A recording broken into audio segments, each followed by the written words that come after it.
Nature के खिलाफ जाओगे, प्रकृति आपको आपकी इंसान को इंसान की हैसियत, उसकी औकात 2 मिनट में याद दिला देगी। कि जो भी चीज़ जानवरों से आ रही है, वो जानवरों का शोषण करके आ रही है। चाहे वो ईद पे कटने वाले बकरे हों या इल्लीगल कटने वाली गायें हों या धार्मिक लोगों के कारण ही कटने वाले, या आप लगा लीजिए आर्टिफिशियल इंसेमिनेट करवाने वाली गाय हो, भैंस हो, गोट्स हो, शीप हो, कोई भी जानवर हो। हर एक जानवर को इंसान के साथ इस धरती पे रहने का समान अधिकार है। आज के हमारे पॉडकास्ट में पंजाब से एनवायरमेंटलिस्ट साहिल शर्मा जी। आप बताइए, अपना पानी खुद नहीं पीती, बिल्कुल पेड़ अपना फल कभी खुद नहीं खाते। अपनी गर्मी कभी खुद सहन नहीं करता। बिल्कुल तो ये सब चीजें हैं, नेचर बहुत ही निस्वार्थ है। लाख पेड़ लगाने का लक्ष्य है। हमसे तो 10 पेड़ बहुत मुश्किल से लगते हैं। 10 लाख पेड़ की गिनती है, ये सिर्फ एक सीमा है। असल टारगेट हमारा इससे भी बड़ा है, और वो बड़ा टारगेट सिर्फ एक ही है कि इस पेड़ों को जिंदा रखना है। मैक्सिमम जितने हो सकते हैं इस लाइफ टाइम में उतने पेड़ लगाने हैं, चाहे वो 10,000 क्यों ना हो जो हम पार कर चुके हैं, 1 लाख ही क्यों ना हो, 10 लाख क्यों ना हो, या 10 करोड़ या 100 करोड़ क्यों ना हो। आज के हमारे पॉडकास्ट में पंजाब से एनवायरमेंटलिस्ट साहिल शर्मा जी, जिनकी उम्र 24 वर्ष है। क्या हुआ, मजा नहीं आया जानकर? इनके बारे में बताऊंगा तो आप दंग रह जाएंगे। इनका लक्ष्य है 10 लाख पेड़ लगाने का, जिसमें से 25,000 पेड़ ये लगा चुके हैं। हजारों जानवरों की लाइफ इन्होंने बचाई है। और रिसेंटली एक बहुत ही प्यारी सी वीडियो वायरल हुई थी, जिसका एक बहुत ही प्यारा सा मैसेज था कि हमें जानवरों की रक्षा खुद ही करनी पड़ेगी, चाहे उनकी रक्षा करते करते हमारी जान क्यों न चली जाए। आइए हम मिलते हैं साहिल शर्मा जी से, इनके इतने संघर्ष भरे सफर को देखने के लिए। जुड़े रहें पूरे पॉडकास्ट में।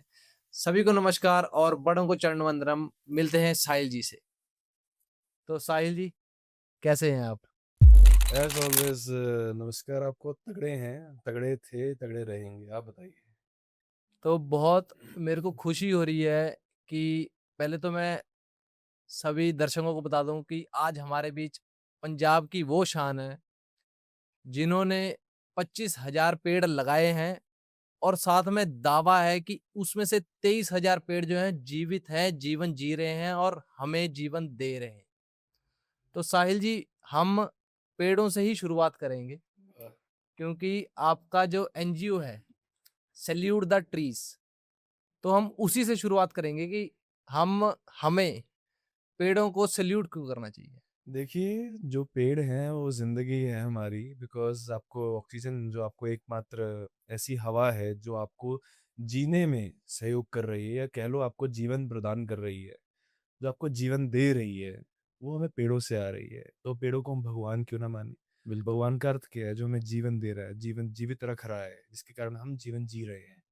तो प्रकृति, वो पेड़, हवा, पानी, सूर्य।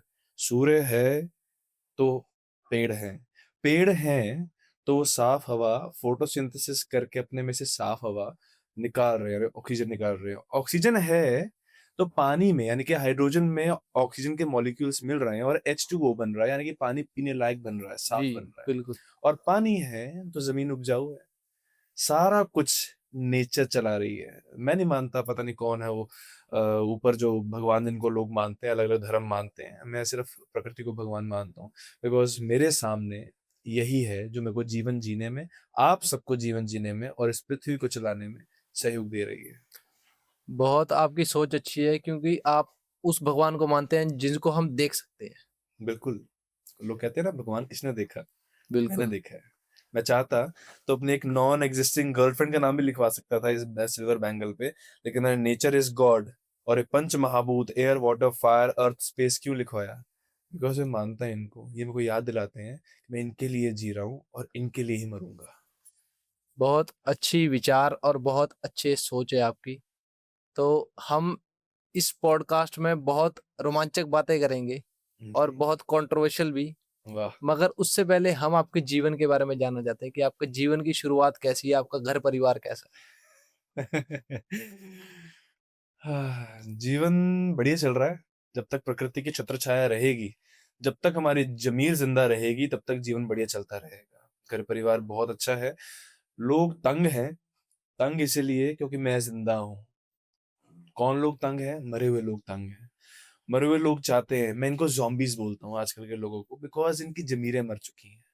तो जब मरे हुए ज़ॉम्बीज़ में आप रह रहे हो, जिनकी ज़मीर मरी हुई है, आत्मा मरी हुई है, सिर्फ़ वो शरीर से आपको ज़िंदा दिख रहे हैं, तो उन ज़ॉम्बीज़ के बीच में जब एक व्यक्ति ज़मीर अपनी आत्मा को जगा के आपसे बात करे, उन मुद्दों को उठाएँ, जिन मुद्दों पर आपकी लाइफ़ बेस्ड है, तो फिर समाज को बहुत तकलीफ़ होती है और बिकॉज़ समाज वो चीज़ें सुनने के लिए ना इतना पेशेंट है नहीं। गुस्सा कहीं और हुआ है। समाज के सामने जब ऐसी चीजें रखते हैं तो उनके पैरों तले जमीन गुजर जाती है कि ये कौन सी चीज इन्होंने ले आए। प्रकृति, प्रकृति क्या चीज है, वो तो ऐसी चीज ही बोलते हैं। जब तक कोरोना एक परिवार को नहीं हुआ ना, तब तक उन्होंने मास्क नहीं पहने। बिल्कुल। जब तक ये लोग जो प्रकृति को चैलेंज करते हैं, जो कुदरत को चैलेंज करते हैं या कुदरत की बिल्कुल फ़िक्र नहीं करते, जब तक इन लोगों को ऑक्सीजन मास्क लगा के और ऑक्सीजन सिलेंडर लेके सड़कों पर नहीं घूमना पड़ेगा, तब तक इन्हें प्रकृति के इन फ्री में दिए हुए सोर्सेज़ का मतलब महत्व नज़र नहीं आएगा। वो दिन भी जल्दी आने वाला है, जो हालात चल रहे हैं अभी। बहुत जल्दी आने वाला है। और एक कथा तो क्या बोलूंगा, वो एक बुजुर्ग ने कहा कि 2026 में दुनिया खत्म है। जी। तो दुनिया ये ज़ॉम्बी ही आके खत्म करेंगे। दुनिया उस बुजुर्ग ने ऐसे बोला होगा कि इंसानियत खत्म है। उस दुनिया खत्म होने के नाते मतलब वो कहना चाहते हैं बिकॉज़ दुनिया में कौन है? इंसान है। अपने आप को जो बिल्कुल। हर जगह पहुँचाया हुआ है इंसानों ने। ग्रीनलैंड जैसे देशों में, अंटार्कटिका जैसे उस प्रदेश में अपना अ, बर्फीले क्षेत्र में। एग्ज़ैक्टली बर्फीले क्षेत्र में, वहाँ तक इंसानों ने अपनी पहुँच की हुई है। यानी कि बिल्कुल। दुनिया इंसानों से ही आजकल चल रही है। उन्होंने इंसानियत की बात की थी, जहाँ तक मैं समझ पा रहा हूँ बिकॉज़ मेटामॉर्फिकल बात है। तो अगर वो वैसी बात कर रहे हैं तो इंसानियत की बात की होगी बिकॉज़ इंसानियत मरती जा रही है। कलयुग की शुरुआत हो चुकी है, इंसानियत मरती जा रही है, आज आपको ज़िंदा इंसान नहीं मिलेंगे। तो आपकी शुरुआत कैसे हुई प्रकृति के प्रकृति के बारे में आपको कैसा समझ आया, या मैं कहूँ प्रकृति ने आपको चुना? पता नहीं मतलब सेवा भावना तो अंदर भरी थी कूट-कूट के। आई डोंट नो कैसे ये मैं जेनुइनली आज आप पहली बार बहुत पॉडकास्ट पहले दिए हैं लेकिन बहुत ही प्यारा आपने क्वेश्चन पहली बार किसी ने पूछा ऐसा कि शुरुआत हुई कैसी या पहले पूछा हो तो मैं पर जवाब इस तरीके से देने वाला हूँ बिकॉज़ ये रियलिटी है। रोडीज़ का शो जो आया करता था एमटीवी पे मैं वो देखा करता था 2-3 साल से 2016-17 से। तो रोडीज़ का मैं एक एपिसोड देख रहा था रोडीज़ कुछ चेंज करके एपिसोड था वो। Real heroes. तो वहाँ पे एक भरत सेतु शर्मा आई थी गुजरात से, वो भी मेरी उम्र की थी, मेरे से 2-3 साल बड़ी थी वो, 21-22 साल की होंगी। मैं उस वक़्त 18 साल का था या साढ़े 17 साल का था। मैंने देखा ये लड़की ने तो बहुत काम किया जानवरों के लिए, तो मैंने उससे प्रेरित होके सिर्फ़ वो एपिसोड देख के HTAO humanity towards animals organisation शुरू कर दिया अगले दिन से ही। मतलब एक अच्छा। कमिटी बना लिया 5-6 लोगों का कि जो लोग जुड़ना चाहते हैं आएँ, हम जानवरों की सेवा करेंगे। 1-2 महीने हमने थोड़ा बहुत सेवा किया जानवरों का, कहीं एक कुत्ते का गर्दन फँस गया था, उसको बचा लिया। ऐसे करके हमने जितनी हमारी हैसियत है 2-3 जगहों पे, 4-5 जगहों पे हमने अपनी सेवा निभा सके, ऐसे पशुओं को, मेनली कुत्तों को बचाने के लिए। उसके बस क्या हुआ अचानक कि पता लगा एक पहले संस्था काम कर रही है हमारे शहर में, फिर हमको लगा कि नहीं, ये कॉम्पिटिशन बन जाएगा और हम कॉम्पिटिशन नहीं बनाना चाहते इसको। वो काम कर रहे हैं तो हम उनका सहयोग करेंगे, उनके बिल्कुल, साथ बिल्कुल, मिलके काम करेंगे, ना कि बिल्कुल। उनको चैलेंज करेंगे। तो फिर जाके हमने वो बंद कर दिया और करीबन 1 साल बाद 2019 में एक वीडियो देख लिया। अभी एंड न्यू करके एक बहुत फेमस पेज है हस्बैंड-वाइफ का, वो वीडियो देखा। वो उन वीडियो में उन्होंने बताया कि अमेज़न के जंगल को आग लगी हुई है। ये आग कैसे लगी है? एक गीले फॉरेस्ट को, एक रेन फॉरेस्ट को। तो जो उन्होंने बताया रीज़न्स बताए, सॉल्यूशंस बताए, सॉल्यूशंस में सिर्फ़ एक चीज़ समझ आई, वो था पेड़ लगाना। बिकॉज़ मैं आईसीएसई से पढ़ा हूँ और वहाँ पे हमको 3rd 4th क्लास से बता देते हैं कि आपको you should plant trees and all वगैरह-वगैरह। तो हमने वो बात को मैं रिलेट कर पाया और हमने पेड़ लगाने शुरू कर दिए। पेड़ लगाने के साथ-साथ ऐसा पेड़ लगाने का कारवां शुरू किया कि 100 पेड़ों का हमारा चैलेंज था कि हम 100 पेड़ लगाएँगे। लेकिन भगवान की दया से देखिए आज 25,000 पेड़ हमारे लगे हुए हैं जिनमें से हमारे करीबन 23,000 पेड़ ज़िंदा खड़े हैं। 25,000 पेड़ लगाने का मतलब है कि आपने वो कर दिखाया जो आम बंदा नॉर्मल लाइफ में नहीं करता। तो आपको ऐसा नहीं लगता कि मैं नॉर्मल लाइफ भी जी सकता हूँ? मैं अपने दोस्तों जैसे 9 टू 5 जॉब या कोई बिज़नेसमैन बन सकता हूँ? ऐसा सेवा भाव से आपको कैसे जुड़ा हुआ ज़्यादा? मैं तो आपको यही बताना चाहूँगा सिर्फ़ कि सेवा ना, आप सेवा नहीं चुनते, सेवा आपको चुनती है।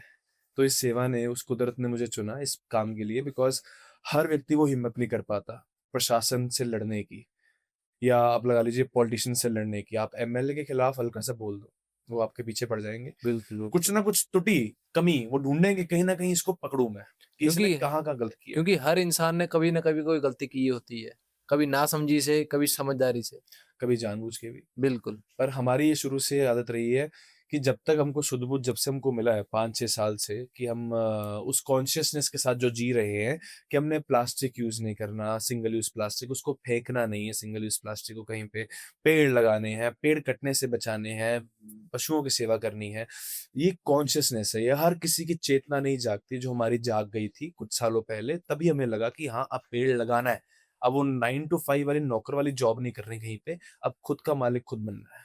तो इसीलिए मालिक भी बन गया और आज नौकर भी बन गया। नौकर किसका?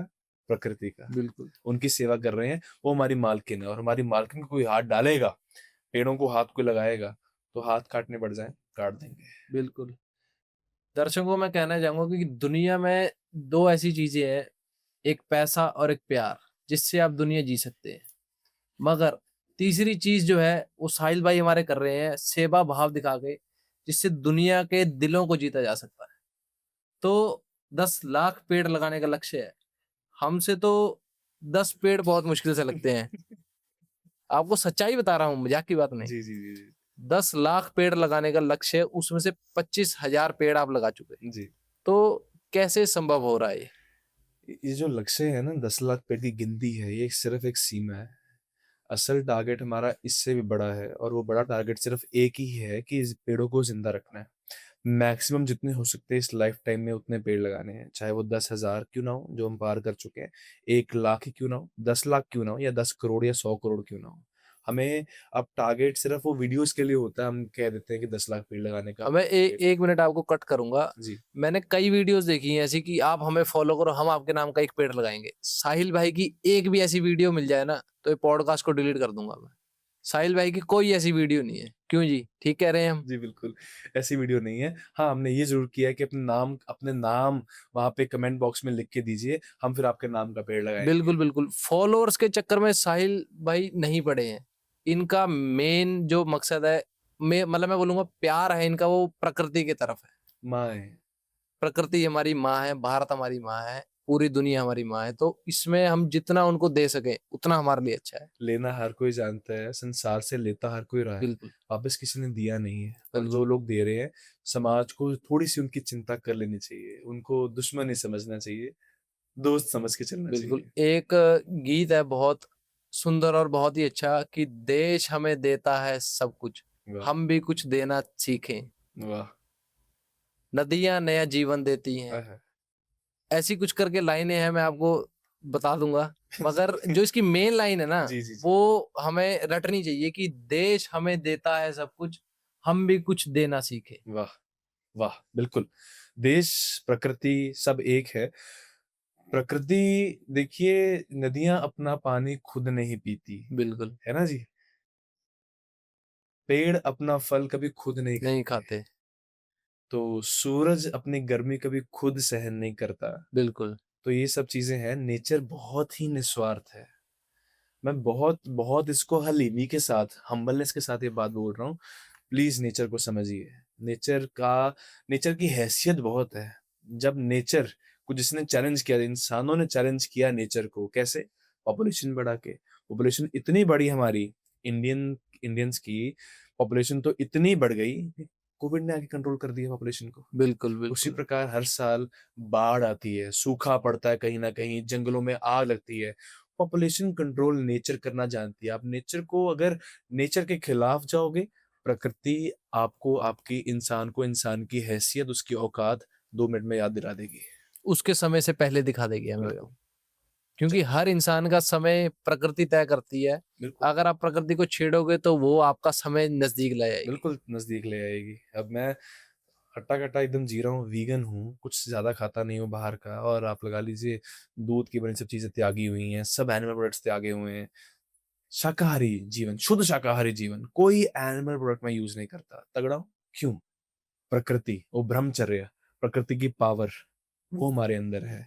निस्वार्थ भाव है, ऑनेस्टी है, ईमानदारी है, तभी टिका हूँ। ये तो साहिल शर्मा आए, साहिल शर्मा चले गए। कितने साहिल शर्मा आए, कितने साहिल शर्मा चले गए। बिल्कुल, कौन जिंदा रहता है? किसने किसको देखा है? बिल्कुल, किसी की इंसानों की तो कुछ हैसियत है ही। इंसान कुछ नहीं है नेचर के सामने, बिल्कुल, प्रकृति सबसे ऊपर है। आई डोंट नो ये देवी देवता वाहेगुरु अल्लाह कंसेप्ट कहाँ से ले आए हैं। इंसान फ्री हुआ करते थे तो ग्रंथ लिख दिए, पुराण लिख दिए, जो लिखना था लिख दिया, ठीक है, वो टाइम वो था। लेकिन आज का टाइम प्रैक्टिकलिटी में जीने का है। आइडियोलॉजिकल वर्ल्ड नहीं है ये प्रैक्टिकल वर्ल्ड है। प्रैक्टिकल वर्ल्ड में वो देखिए जो जिस जिस चीज की आज के समय को जरूरत है, और वो है नेचर को वापस से कंजर्व करने की जरूरत। अभी आपने वीगन शब्द का प्रयोग किया, जी। तो हमारे दर्शकों को आप सरल भाषा में बताइए कि वीगन इंसान कौन होता है? अच्छा जी, क्या उम्र लगती है आपको हमारी? जितना आपका चेहरे का रौनक और तेजस्वी आप लगते हैं, उस हिसाब से आपकी उम्र बहुत कम है। तो हमने ये अपने आप को पिछले 5-6 सालों में मेंटेन किया हुआ है एक वीगन लाइफस्टाइल से। वीगनिज्म यानी कि अहिंसावाद। ये शब्द तो बाहर का है, वेस्टर्न कल्चर का है, लेकिन हमारी जो रूट्स हैं, इस देश की रूट्स हैं जो जुड़ी हुई हैं इस देश के प्रिंसिपल्स के साथ, अहिंसा परमो धर्म के साथ, वो यही है अहिंसावाद। किसी भी पशु का, किसी भी जीव जीव का, या सेंटिएंट बीइंग उसको हम इंग्लिश में कह लेता हूँ, जो दर्द महसूस कर सकते हैं, उन किसी भी पशु का दर्द सहने वाले जीव का अपने स्वार्थ के लिए, अपने स्वाद के लिए, उसकी सवारी के लिए, अपने मनोरंजन के लिए शोषण नहीं करना, उसको हम वीगनवाद कहते हैं, यानी कि अहिंसावाद व्यक्ति कहते हैं। आप इसमें हमने एनिमल प्रोडक्ट्स जितने होते हैं वो सब त्यागे हुए हैं, क्योंकि जो भी चीज जानवरों से आ रही है वो जानवरों का शोषण करके आ रही है। बिल्कुल।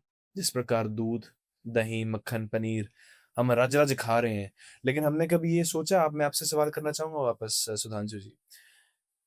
दूध एक माँ, एक गाय या भैंस कब प्रोड्यूस करती है? जब उनको बेबी होता है। जब वो बच्चे को जन्म देती है। और सिर्फ गाय भैंस नहीं, हमारी माएँ, हथनी, एक बिच आप लगा लीजिए, एक चूहिया, एक हिरनी, एक शेरनी, गिदड़नी, जितने भी ये मैमल्स हैं, मैमल। मैमल फीमेल्स हैं, जी, वो उनको तभी दूध आता है जब वो एक बच्चे को जन्म देते हैं, जिसका बिल्कुल। साफ साफ अर्थ है कि वो अपने बच्चे के लिए उस दूध को बना रहे हैं। जी, पहला अधिकार, हम कौन होते हैं दूध छीन के पीने वाले? पहला सवाल। दूसरा सवाल, कुछ लोग कहते हैं कि बच्चा एक्स्ट्रा दूध पी जाएगा तो मर जाएगा। ऐसा कुछ नहीं होता। कभी हम उसको रज रज के दूध पीने देते ही नहीं है। आपने देखा है? वो दूध हल्का सा पास लेके जाएंगे, उसको लगवाएंगे, मुंह को थन लगवाएंगे, जब वो दूध निकालने लग जाएगी सिर्फ 1 मिनट पीने देंगे, 2 मिनट पीने देंगे, और उसको खींच के ले आएंगे वापस, और बाकी दूध खुद निकाल लेंगे। हुँ, हमने कभी ये नहीं देखा कि वो 3-4 बार दूध पी सकता है दिन में। आप उसको भेजिए, उसको उसको अपनी माँ के साथ रहने तो दीजिए ना। और एक माँ जिसको आप माता मानते हो, एक समुदाय माता मानता है उसको, गाय को, उस समुदाय को समझना चाहिए कि वो माँ इतनी बेवकूफ नहीं है, गाय इतनी बेवकूफ नहीं है। वो जानती है अपने बच्चे को कितना दूध पिलाना है। एक शेरनी हो या बिच हो, वो जब वो बच्चे पर्याप्त दूध पी लेते हैं तो वो भाग खड़ी उठती है, आगे भाग जाती है, ताकि और दूध ना पिए, सफिशिएंट दूध पी लिया है। हिरनी होती है, वो भी दूध पिलाने के बाद आगे भाग लेती है, पीछे पीछे बच्चा फिर भाग जाता है, माँ को फॉलो करता है। लेकिन जब आपने उसको खुद ही खींच लिया, दूध पीने ही नहीं दिया, उसके हिस्से का दूध छीन लिया, फिर आप कैसे कह सकते हो? और आप उसका फिर कैसे, पोषण कैसे पूरा हो पाएगा और क्या पोषण कैसे पूरा होगा उसका? वो गाय बेवकूफ नहीं है, गाय बहुत समझदार जानवर है। वो जानती है अपने बच्चे को कैसे पालना है। वो आपके आसरे नहीं बैठेगी, इंसान आएंगे और इंसान आके उसके बच्चे को दूर करेंगे उससे, ताकि वो उसका दूध ना पिए। आपने जी ये तो बता दिया कि वीगन में हम क्या नहीं खा सकते। मगर ये भी बताओ ना कि 6 फुट 3 इंच का कद लेने के लिए 90 और 100 किलो का पार सँभालने के लिए हाँ जी। बंदे को क्या खाना ज़रूरी है? देखिए, जो किसी जानवर से नहीं आता वो सब कुछ खाइए। ठीक, सब कुछ खाइए जो आप एडिबल है। जैसे कि आपकी दालें, लेंटिल्स हो गई, ठीक है जी, आपके जितनी सब्जियाँ हैं सब खाइए। सीड्स हम इग्नोर करते हैं, पंपकिन सीड्स होते हैं, अलसी के बीज होते हैं, तुलसी के बीज होते हैं, चिया सीड्स हैं, हर तरह की चीज़ें खाने को। फ्रूट्स हैं, मोटा अनाज, कहाँ है हमारी वो संस्कृति मोटे अनाज वाली? आज हम धर्मों के मामले में तो संस्कृति वापस आने की बात करते हैं, लेकिन कहाँ गई वो? इम्प्लीमेंट नहीं करते उसको अच्छे तरीके से, पूरी तरीके से मैं कहूँगा। नहीं, वो उसको लोगों को पता ही नहीं है कि मल्टीग्रेन, आप अगर मल्टीग्रेन लें, यानी कि आप वो मोटा अनाज देना शुरू करें, ज्वार, बाजरा, रागी, मक्की, उस मोटे अनाज में कितनी ताकत है, कितना कैल्शियम है, कितना प्रोटीन, कितना मैग्नीशियम, कितना फास्फोरस, कितना क्या, उसमें बहुत न्यूट्रिशन है। पेड़-पौधों से, मैं वीगन हूँ, तो मैं एक चीज़ अपनी ज़रूर लेता हूँ, मैं मोरिंगा के पत्ते होते हैं, मोरिंगा का एक पेड़ होता है, सुहांजना बोलते हैं उसको, उसके पत्तों का पाउडर मैं डालता हूँ अपने वीगन दूध के अंदर जब मैंने पीना होता है, या फिर ब्लैक कॉफ़ी के अंदर डाल के पीता हूँ, तो मेरा वो ठीक रहता है। मैं बहुत चीज़ें ऐसे सुधांशु जी बहुत आपको मिल जाएँगी जो, और अगर आप बात करें सोया पनीर की, टोफू, आप तो उसको टोफू बोलते हैं, टोफू। सोयाबीन का पनीर होता है, कितना अच्छा होता है वो सेहत के लिए, आप वो लीजिए। जी। हर चीज़ है, नियत होनी चाहिए। जब इंसान की नियत ना है, इंसान स्वाद के पीछे और स्वार्थ के पीछे भागेगा कि नहीं यार, कौन बनाएगा ये सोयाबीन का दूध, या महँगा लग रहा है लेने में, ऑनलाइन ले दो, घर सस्ता बन रहा है पर कौन बनाएगा? तो फिर आप एक गाय के ऊपर क्रूरता करके या भैंस के ऊपर क्रूरता करके आप उसी का दूध पिएँगे। और आपने गाय को तो कटते हुए आम तौर पे देखा नहीं होगा, और सड़कों पर घूमते हुए देखा होगा। जी। कभी आपने भैंसें देखी सड़कों पे? नहीं। क्यों? वो सीधा कटने जाती हैं। उनके साथ तो किसी को हमदर्दी नहीं है। मैं गौ रक्षक नहीं हूँ, मैं कुकुर रक्षक नहीं हूँ, मतलब कुत्तों का रक्षक नहीं हूँ, मैं मधुमक्खियों का रक्षक नहीं हूँ, मैं जीव रक्षक हूँ। मतलब मैं तो चलो कौन हूँ, प्रकृति ने हमें जीव रक्षक के रूप में चुना है कि हर जीव का जितनी हमारी हैसियत है, हम उसके लिए उतना ध्यान रखें। अगर किसी कुत्ते को चोट लगी और गाय के बछड़े को चोट लगी है, मैं दोनों को समान दृष्टि से देखूँगा सुधांशु जी। मैं ये नहीं कहूँगा कि वो गाय माता है, कुत्ता क्या है, भैरव देवता की सवारी है, मैं क्यों देखूँ उसको। हुँ। मैं ऐसा नहीं करूँगा।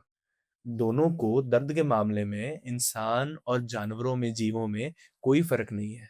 दोनों को बराबर दर्द होता है।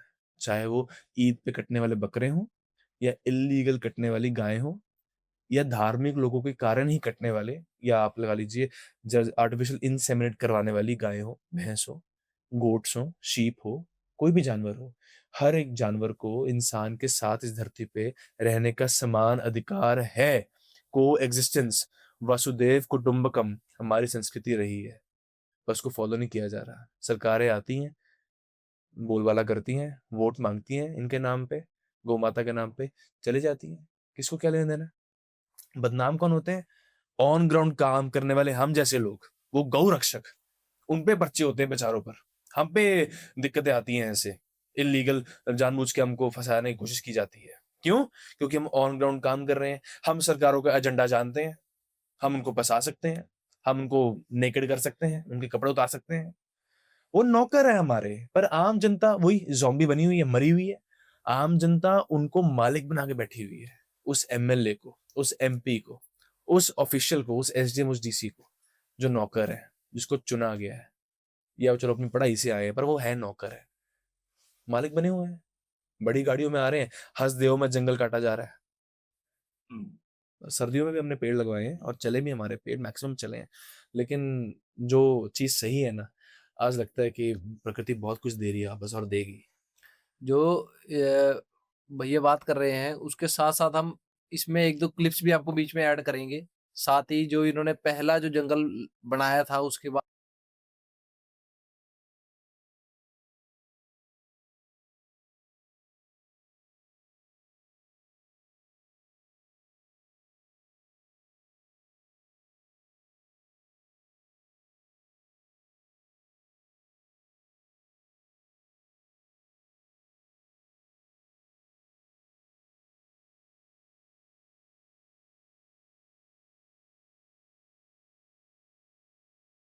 हेलो दोस्तों, आज हमारे 10 लाख पेड़ लगाने के हार्ड चैलेंज का है 17वां दिन और आज हम बैम्बूज लेके आए हैं अपने गुरु तेग बहादुर सेक्रेड फॉरेस्ट में लगाने को बिकॉज बैम्बू जो ये पौधा है जब हमारे फॉरेस्ट के अंदर दोनों तरफ लगेगा तो ये पूरी की पूरी रोड को कवर कर देगा और ग्रीन रोड बन जाएगी। सतीश जी ने और मदन जी ने हमारी सहायता की है इस काम में। आज आइए सर हम बैम्बू लगाते हैं और आप सबके सहयोग के कारण हम ये सब कर पा रहे हैं। हमारे वीडियोस को शेयर करते रहिएगा, लाइक करते रहिएगा और नीचे कमेंट करते रहिएगा। आपके कमेंट करने पर आपके नाम पर भी हम एक पेड़ लगाएंगे। Thank you.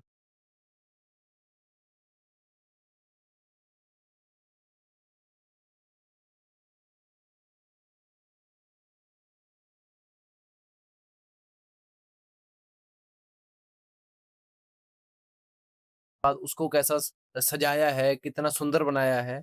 और साथ ही अब हम आपको बताते हैं कि साहिल भाई जो है वो जंगल की बात क्यों कर रहे हैं। ऐसा क्यों नहीं बोल रहे कि वो लैंड है, लैंड है। लैंड नहीं है वो, वो जंगल क्यों उसको अडॉप्ट कर लिया, उसके बारे में अब बात करते हैं हम कि हम कैसे किसी एरिया को जंगल के रूप में, एक नेचर के रूप में नेचर को दे सकते हैं।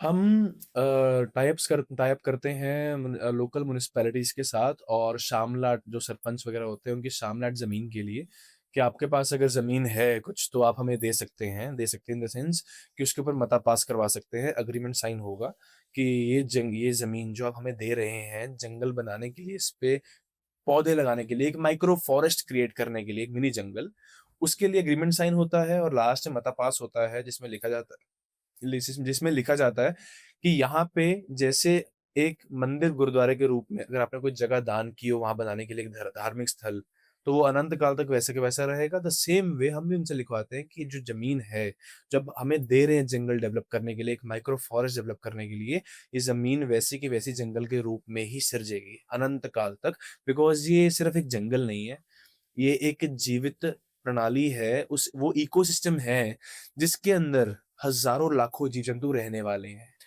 और हमें ही उनसे लाइवलीहुड, हमें ही उनसे जीवन की दिशा मिलेगी। दिशा अगर मिलेगी। पेड़ बचेंगे तभी हम जी पाएंगे। बिल्कुल। इको देखिए इंसान की तो इस दुनिया को अब जरूरत ही नहीं रही। अब इंसान अगर खत्म हो जाए ना, माँ कसम, ये दुनिया जितनी हरी भरी हो जाएगी ना शर्मा जी, आप विश्वास नहीं करेंगे, जितनी हरी भरी दुनिया हो जाएगी, नेचर अपने आप को वापस से संजोना जानती है। और अगर मधुमक्खियां खत्म हो जाएं, जिनकी हम बिल्कुल कदर नहीं करते ना, कभी देखा होगा आप लोगों ने मधुमक्खियां कैसी होती हैं, कितनी प्रजातियां होती हैं, मधुमक्खियां कर क्या रही हैं। अगर मधुमक्खियां, वो छोटा सा जीव, अगर सब मधुमक्खियां खत्म हो जाएं 2.5 महीनों के अंदर दुनिया खत्म हो जाएगी। बिकॉज वो पॉलिनेशन कर रही हैं, फूल से फूल पे जाके उस फूल को पॉलिनेट कर रही हैं जिससे वो फल बन रहा है। और फल बनेगा तो आपके पास फसल आएगी, चाहे वो सब्जी का पौधा हो, चाहे वो अपना फ्रूट का पौधा हो। जब पॉलिनेशन होगा, इसको बोलते हैं ए सेक्सुअल रिप्रोडक्शन। अगर ये होगा जो मधुमक्खियां, तितलियां, बीटल्स करते हैं, ड्रैगन फ्लाइज करती हैं, अगर ये होंगे तो जाके हमारा ये हो पाएगा। ये तो इंसान कितने पैसे खर्च लेगा हैंड पॉलिनेशन करवाने में। जब आप हैंड पॉलिनेशन करवाओगे आपको लेबर चाहिए होगी, लेबर कितनी लेबर रख लेगा आपके पास? कितने सारे खेत है, बिल्कुल। करोड़ों में एकड़ एकड़ भरे हुए हैं, हेक्टेयर भरे हुए हैं, आप कितने खेतों में करवा लोगे लेबर से काम? फ्रूट के पेड़ों पे, सब्जियों के पौधों पे या फसलों पे तो आप नहीं करवा सकते, और ये फ्री में कर रहे हैं। हम फिर भी शुक्र नहीं कर रहे हैं इनका।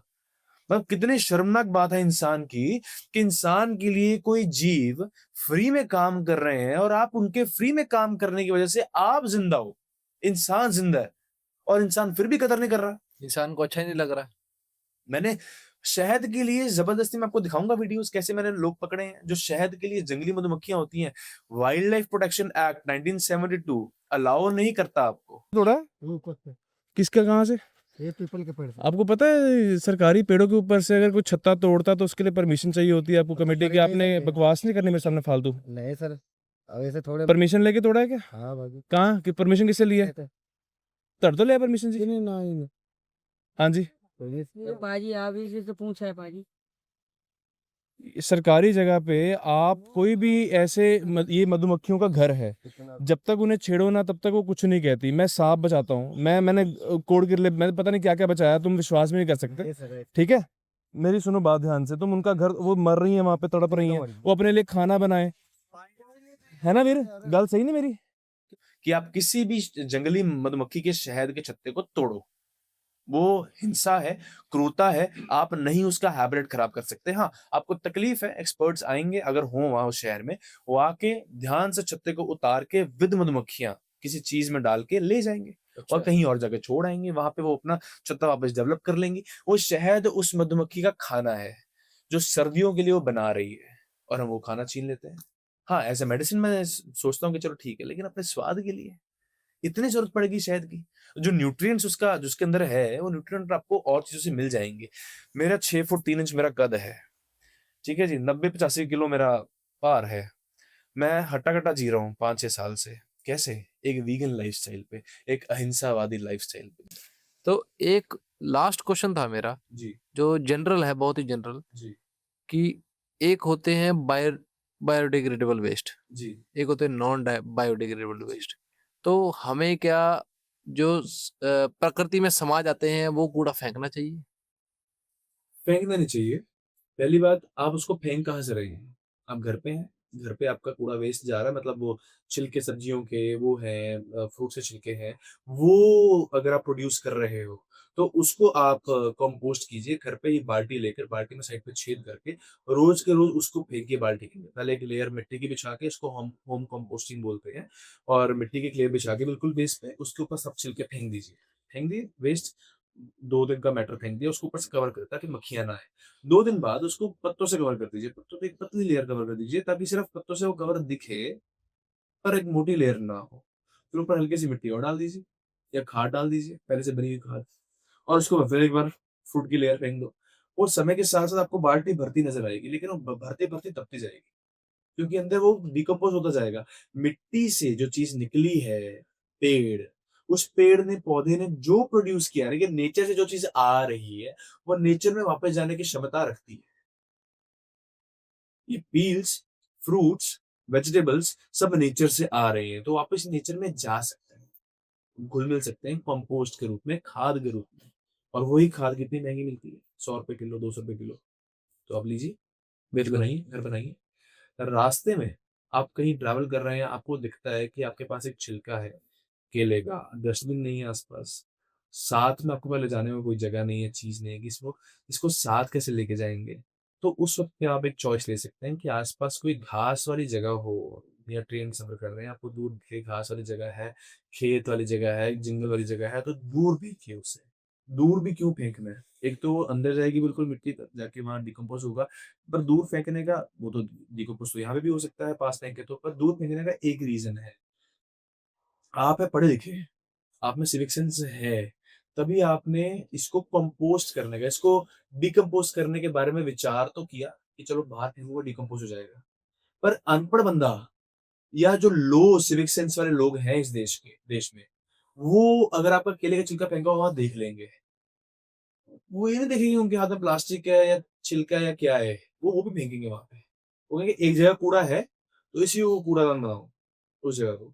तो ये चीज़ गलत है, इसीलिए कुछ बहुत चीज़ें हैं जिनके कारण हमको जिसको हमें चेन नहीं बनने देना। अगर हम एक बुरी चीज़ भी सही इंटेंशन के साथ कर रहे हैं, सही रिजल्ट्स पाने के लिए, तो उसको आप इस तरीके से करो कि उसकी चेन ना बने, छुपा के करो। जो नॉन बायोडिग्रेडेबल वेस्ट है, ट्राई कीजिए मत कीजिए प्लीज़। कंज्यूमरिज़्म का शिकार है ये दुनिया। आज जितना हम कंज़्यूम कर रहे हैं, वो खुद को महसूस नहीं होता कितना कंज़्यूम कर रहे हैं। एक बहुत ही लो लेवल की सोच वाले व्यक्ति ने पिछले हफ्ते कमेंट किया, हमको बोला, कुछ फालतू लिखा स्टोरी का रिप्लाई करते हुए, हमारे शहर का ये व्यक्ति था, वो नागपाल करके। तो उसको हमने वापस से उस पे एक वीडियो बना डाला, पॉलिटिकल मुद्दा था कुछ। अगर, और वो व्यक्ति का भाई गंदी से गंदी गालियाँ निकालता हुआ इंस्टाग्राम पे लिखते हुए मेरे को आगे से लिख रहा है कि औकात की तुम बात कर रहे हो ना साहिल शर्मा, औकात तुम्हारे दिख रही है, तुम ट्रेनों में सफ़र कर रहे हो। बिकॉज़ मैं दिल्ली जा रहा था उस दिन, रास्ते में था। तो मैं हैरान रह गया, कहाँ तक इनकी सोच गिर सकती है। मतलब एक ट्रेन में सफ़र करना, आप औकात जज करते हो, जबकि तुम्हारी इतनी हैसियत नहीं है जितना उतने के पेट्रोल फूकने की एक दिन में, जितने की मैंने ₹1200 की टिकट ले ली ट्रेन में यहाँ पे सेकंड एसी। जितने की तुम्हारी हैसियत नहीं है एक दिन में पेट्रोल फूकने की, उतने की तो मैंने टिकट फूक लिया। जितना तुम कमाते हो एक दिन में, उतने मैं टिकट फूक चुका हूँ। तो मतलब क्या, 1 डेढ़ लाख रुपए खर्च चुका हूँ पिछले 1 महीनों में, सिर्फ दिल्ली आने-जाने, वहाँ रहने, वहाँ खाने और हर चीज़ में। जो दान भी जा रहा है, प्रोटेस्ट में जो माड़ा-मोटा पैसा हम सब लोग आपस में कंट्रीब्यूट कर पा रहे हैं, इतना किसी की हैसियत नहीं होती। हर महीने अपनी इनकम का, बिकॉज़ हमें हमारे एनजीओ सैल्यूट द ट्रीज़ को लोग फंड करते हैं पेड़ लगाने के लिए। कोई पेड़ों को पालने के लिए फंड नहीं करता। तो पेड़ों को इतना सक्षम बन गया हूँ कि हर महीने 20-20, 30-30 हज़ार रुपए अपनी जेब से खर्च पा रहा हूँ, जैसे वो 2 मालियों को देने के लिए कि पेड़ों का ध्यान रखना है, और टैंकर वाले को देने के लिए कि टैंकर से पानी आना चाहिए, प्लस खाद वाले को देने के लिए। मैं चाहता हूँ मैं ये खर्चा कर सकता हूँ एनजीओ की तरफ से, बिल्कुल, बट मैं क्यों कर रहा हूँ? जब मैं इतना सक्षम हो गया हूँ, मैं इतना कमा पा रहा हूँ कि अपने इनकम का 30% यहाँ लगा पा रहा हूँ, तो मैं क्यों वो चीज़ वहाँ पे लेके आऊँ? पर ये लोग समझते नहीं। डेवलप्ड सोसाइटी वो है जहाँ पे आपके पास गाड़ी हो, फिर भी आप पब्लिक ट्रांसपोर्ट यूज़ करना पसंद करें, वो प्रायोरिटाइज़ करें। उसको मैं बोलता हूँ डेवलप्ड सोसाइटी, एक सिविक सेंस वाली सोसाइटी। आपके पास है भी, फिर भी आप एक अपनी ज़िम्मेदारी समझ के कि पर्यावरण के लिए मेरी ज़िम्मेदारी है यार, मैंने वहाँ तक जाना है और वहां तक अगर हम एक ही गली के 4 लोग जा रहे हैं एक ही ऑफिस, तो हम कार पूलिंग करके जाए ना, एक गाड़ी में जाए। या अगर हमें दिल्ली जाना है और एक बंदे को जाना है, तो वही एक बंदा, अगर 50 लोग 50 गाड़ियों में जा रहे हैं, वही एक बस करके चलना है। पब्लिक ट्रांसपोर्ट बहुत इंपॉर्टेंट है, बिकॉज पब्लिक ट्रांसपोर्ट के इतना इनएफिशिएंट होने के कारण ही आज पॉल्यूशन बढ़ा हुआ है। AQI, रेखा गुप्ता जी से, मतलब समझदार सीएम मैंने आज तक नहीं देखा जो AQI को AIQ बोल रही है, फिर कह रही है कि AQI AIQ सॉरी एक AIQ एक सॉरी AQI एक तरह का टेम्परेचर है जिसको किसी भी आप उससे मेजर कर सकते हैं। मतलब मैं मेजरिंग टेप ले आऊं उसे मेजर करने के लिए। इतनी समझदार सीएम, पहले दिन जब बैठी सीट पे 1 महीने के अंदर अंदर कुत्तों के खिलाफ फैसला कर दिया कि सब कुत्तों की समस्या से राहत पहुंचाएंगे, इनको भिजवाएंगे कहीं। उस दिन प्रोटेस्ट हुए, 19 अप्रैल को प्रोटेस्ट हुआ। मैं गया वहां पे जनता में इनके लिए कि तुम हाथ लगाओ कुत्तों को।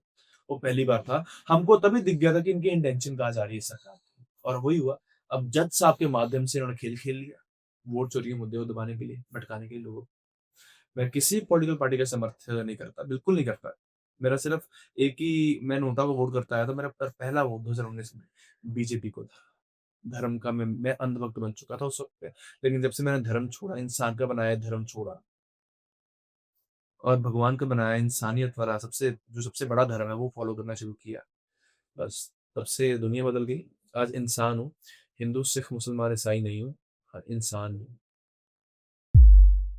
मैं नहीं दूंगा, मेरी बेटी की शादी होनी है, उसको दहेज में देना, उसके सांप, मैंने पहली बार सुना मैं दहेज में सांप भी देते हैं। सपेरों में चलता है चीज। अच्छा। तो ये सब ऑन ग्राउंड एक्सपीरियंस है। मेरे को ऐसे मुस्कान तो नहीं आनी चाहिए चेहरे पे, लेकिन बिकॉज बहुत दुखद घटना है, लेकिन ये एक मुस्कान है, ये फटकार है ऐसी जनता पर, इनकी सिविक सेंस पर कि भाई साहब मैं